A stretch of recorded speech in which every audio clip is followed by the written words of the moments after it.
Assalamualaikum warahmatullahi wabarakatuh. Kembali lagi dengan saya Santoso S, calon guru penggerak Angkatan 9 Kabupaten Batanghari, Provinsi Jambi.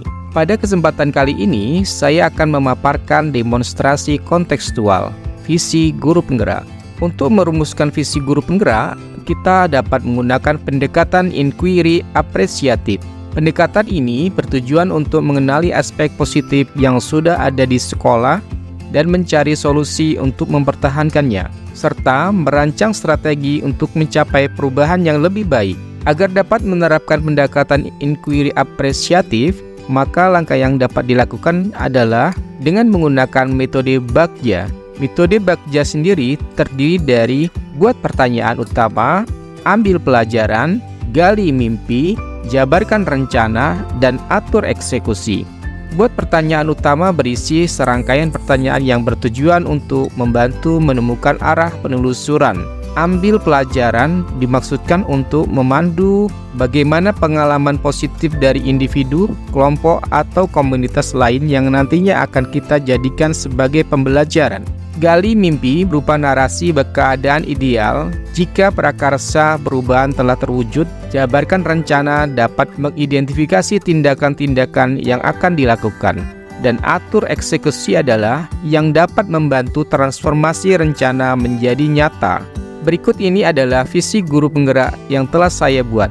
Mewujudkan generasi yang bertakwa, cerdas, terampil, dan berkarakter profil pelajar Pancasila. Untuk mewujudkan visi saya tersebut, maka saya membuat prakarsa perubahan, yaitu meningkatkan kreativitas dan semangat belajar murid dengan menggunakan edu-teknologi.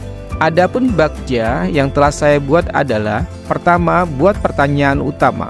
Pertanyaannya adalah, bagaimana cara meningkatkan kreativitas dan semangat belajar murid dengan menggunakan edu-teknologi?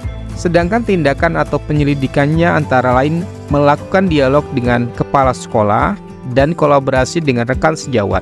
Selanjutnya adalah melakukan pencarian referensi dan mengamati praktik-praktik baik dalam meningkatkan kreativitas dan semangat belajar murid melalui penggunaan edu-teknologi. Lakukan penelusuran untuk memahami karakteristik murid berdasarkan hasil asesmen diagnostik.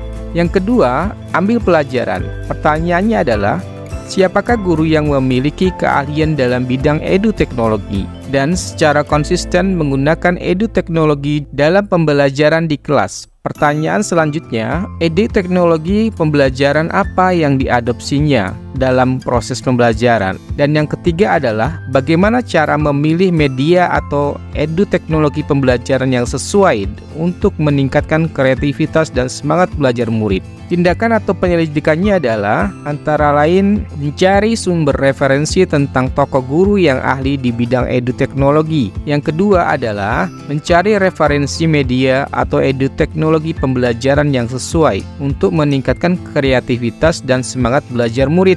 Yang ketiga, gali mimpi. Pertanyaannya antara lain adalah, apakah pemanfaatan teknologi dalam pembelajaran dapat meningkatkan kreativitas dan semangat belajar murid? Pertanyaan kedua, bagaimana caranya agar pembelajaran berbasis edu-teknologi dapat diterapkan pada guru mata pelajaran lainnya? Dan terakhir, apakah terdapat keterkaitan antara pemanfaatan edu-teknologi dalam pembelajaran dengan dimensi profil pelajar Pancasila? Tindakan dan penyelidikannya antara lain melakukan pembuatan lembar observasi yang mencatat kreativitas dan semangat belajar murid. Yang kedua, melakukan kolaborasi dengan rekan sejawat untuk memberikan pembelajaran yang berbasis edu-teknologi. Dan terakhir, mencari referensi tentang dimensi profil pelajar Pancasila dan berkonsultasi dengan orang yang lebih kompeten dalam hal tersebut. Keempat, jabarkan rencana. Pertanyaannya antara lain, langkah-langkah apa saja yang akan dilakukan untuk memulai pembiasaan pemanfaatan edu-teknologi dalam pembelajaran. Yang kedua, media apa saja yang digunakan dalam pembelajaran berbasis edu-teknologi. Dan yang terakhir, bagaimanakah upaya untuk mempertahankan dan melanjutkan penggunaan edu-teknologi secara konsisten dalam pembelajaran di kelas? Sedangkan tindakan atau penyelidikannya adalah menghasilkan alat bantu pembelajaran atau LKPD dan instrumen penilaian yang sesuai dengan penggunaan edu-teknologi. Yang kedua, mengeksplorasi dan memilih media pembelajaran berbasis edu-teknologi yang sesuai dengan karakteristik murid dan materi pelajaran yang diajarkan. Yang terakhir, memberikan penghargaan atau reward kepada murid untuk menunjukkan kreativitas dan semangat belajar tinggi sebagai bentuk apresiasi. Dan yang terakhir adalah atur eksekusi. Pertanyaannya adalah, siapa yang bertanggung jawab dalam memantau kelancaran dan konsistensi pemanfaatan edu-teknologi dalam pembelajaran? Tindakan atau penyelidikannya adalah merencanakan jadwal kegiatan pembelajaran yang menggunakan edu-teknologi dengan variasi yang berbeda setiap minggunya. Demikian video yang dapat saya sampaikan. Wassalamualaikum warahmatullahi wabarakatuh. Salam dan bahagia.